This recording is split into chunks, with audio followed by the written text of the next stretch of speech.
Hello, welcome to Pecan Corner. I'm Tina and today I'm going to show you how I dehydrate eggplant and then I'm going to rehydrate it and turn it into wonderful eggplant parmesan.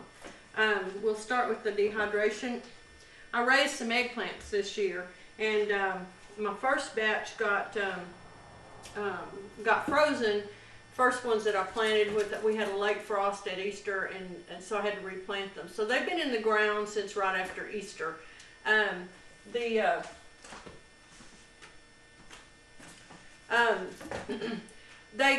got maybe 3 eggplant fruits off of 6 plants and then they did nothing. They have sat there all summer long, getting watered with the drip system, blooming like crazy, looking great, and not putting on any fruit.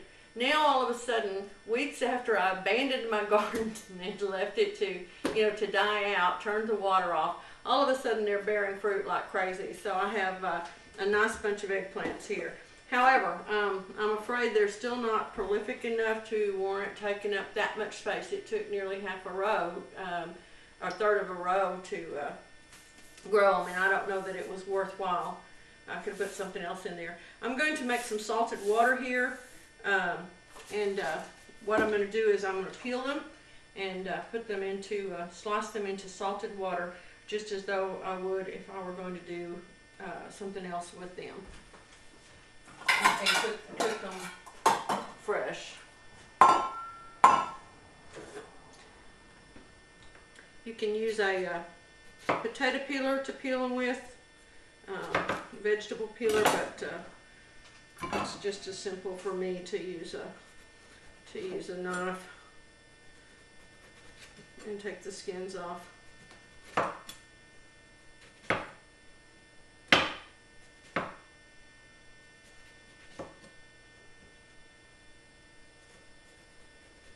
We love eggplant. It's so good, and there's so many things that you can do with it. And I was so excited when I learned that it's a vegetable that dehydrates really well, and then it just comes back to life remarkably well.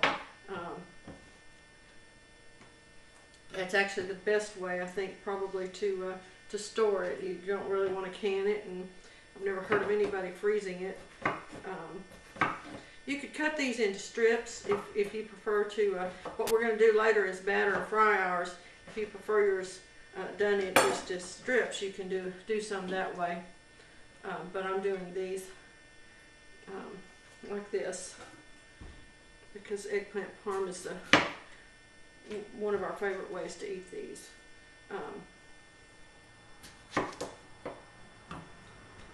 They're so pretty. And the plants are fairly attractive. These kind of hang off the bottoms of the plants, so whatever the variety was that I had, they're not as showy as I would have liked. Peppers can be pretty showy because they kind of stand up on the plants, but these kind of, as they got bigger, they were hidden by the leaves and draped down towards the bottom of the plant.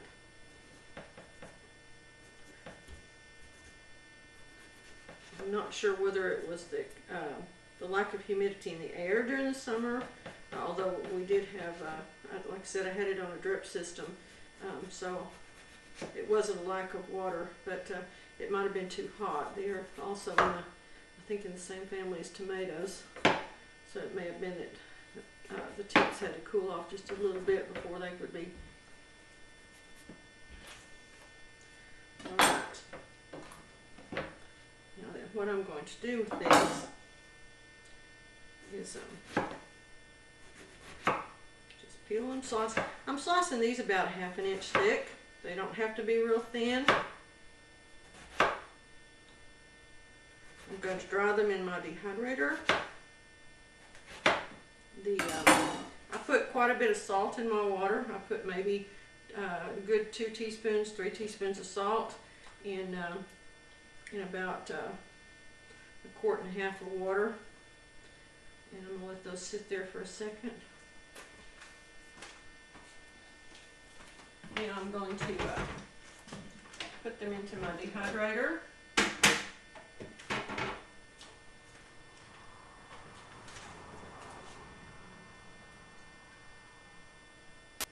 you let them sit there, the water will start turning brown as it pulls that's whatever it is in them that makes them turn so dark. This is what they're going to look like when I finish with them. And I store great in a jar. I have a food saver vacuum sealer, and I use it to vacuum the jars. Put a tight jar lid on them. I've had this one open, but you can reseal it just with this jar lid using that little attachment. It's great. Okay, here we go.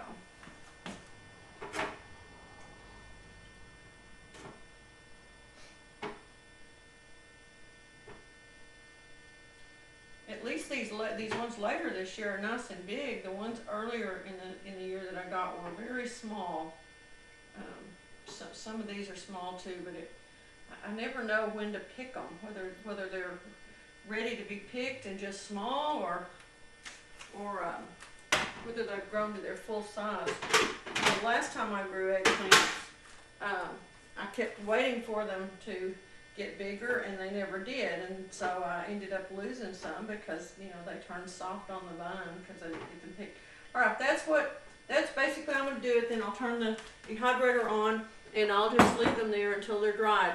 The amount of time it'll take will just vary depending on how much moisture is in them, but it's going to take at least several hours, and then I'll be right back.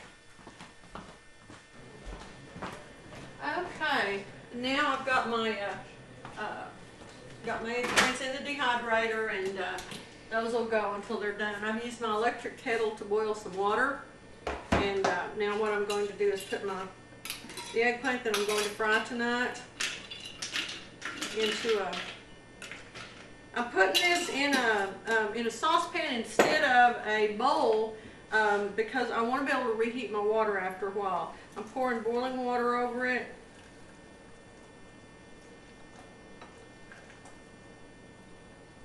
And I'm going to let this just sit in that boiling water. And after about 30 minutes, I'll turn the fire on under it and bring it back to a boil. I'm going to let this rehydrate for about 45 minutes, and then I will be back and show you what I do. All right, I've waited 45 minutes.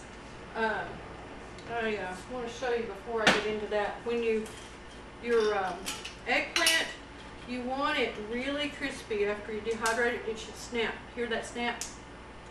It should just snap, and when it's dry enough. So be sure that all your pieces are completely dry before you put them away, or else your stuff will spoil.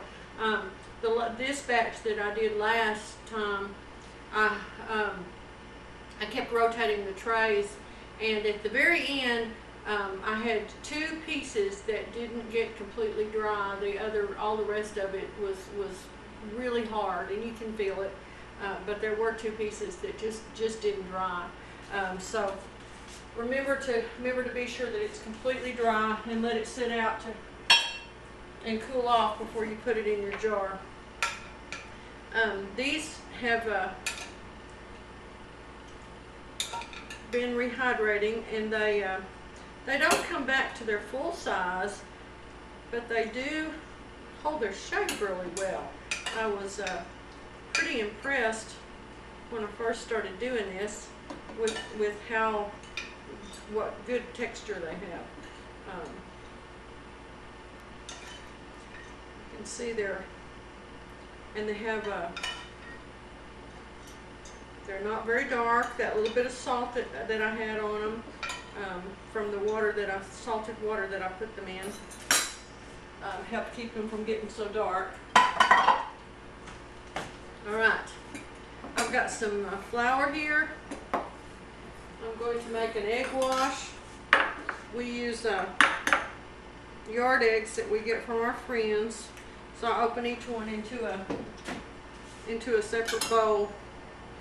Now I'm also going to add a little water to that and then I'm going to just beat it up, and that's how I'm going to make my egg wash. You can use a little milk in it if you want, but for this purpose I wanted water. All right.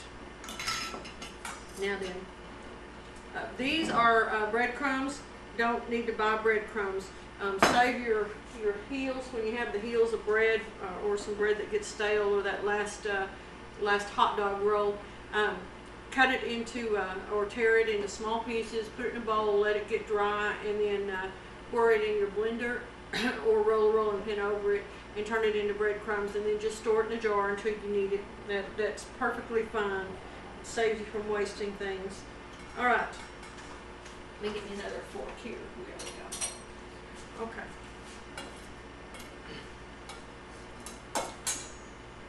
Going to dip it first in flour, and then into my egg wash, and then into breadcrumbs. The flour helps the egg wash stick, and the egg wash helps the breadcrumbs stick. You can do just breadcrumbs, but for this dish I want to be certain that it's nice and robust. There's a good robust covering on it.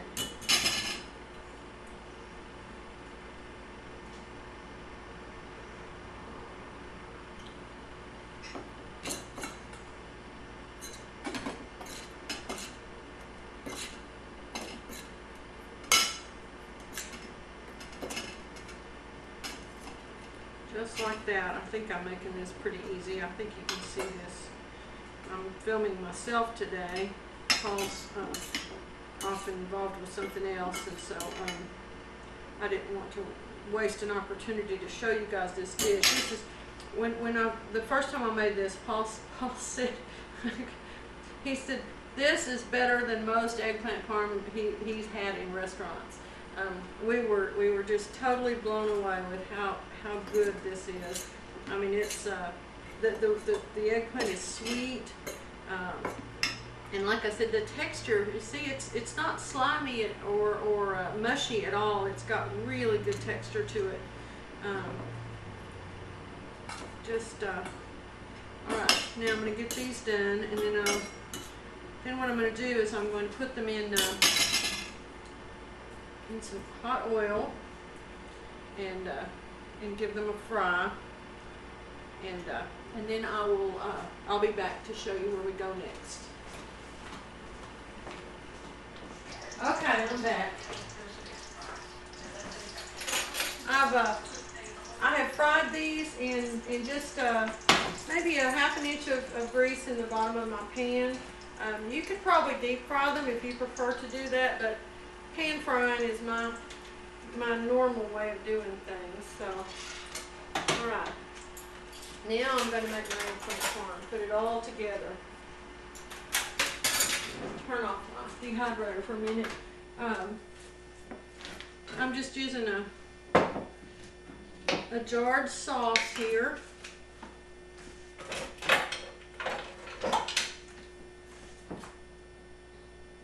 And this is such a simple dish, but it is so good. It didn't take long to fry those. You don't have to cook them. Since you rehydrated them, all you have to do is get them browned on both sides. So whichever way works easiest and best for you is fine. I'm just going to lay these out in my dish in a single layer.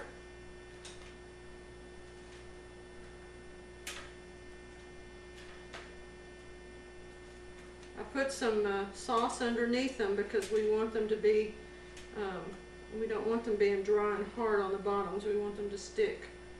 I mean, to have sauce all the way around them. All right. My little crispies there. Guess I'll put a couple of them in. There we go. I like the little crispy things to munch on. All right, now I'm going to put sauce over the rest. Just pour a little on each one. Cover it up.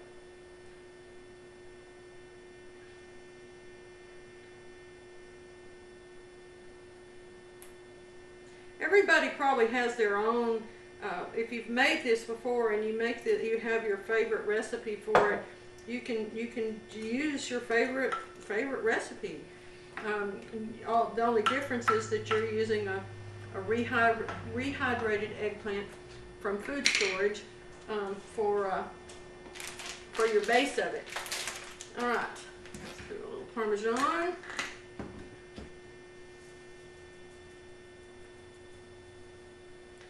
There we go. And lots of mozzarella. I'm going to put this in a 350 degree oven, and I'm going to bake it until the cheese is melted and it's bubbling and hot. The deal is I'm trying to get it hot, not cooked, because it's already cooked. All right, I'll be back as soon as it's done. All right, I'm back. We're going to take this out of the oven now. We like to have this with just some nice pasta, spaghetti or fettuccine, with olive oil and butter, little Parmesan and little basil on it. Let me show you what this looks like. Let me hold it up so you can see it. See how pretty that is? Looks just beautiful. It smells great.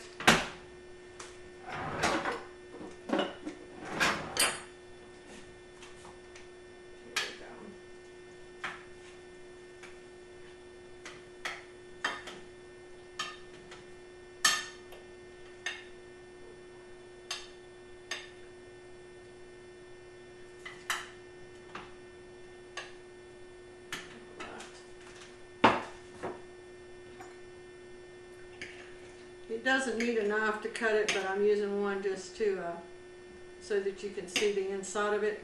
Well, I guess it does need a knife to cut it. Got a little piece that I didn't get peeled right there. See, it just looks lovely. It's too hot. I'm not going to take a bite yet, but it's delicious. All right, I hope that that you've enjoyed that. Thanks for stopping by at Pecan Corner. I hope you'll subscribe. Thanks. Bye.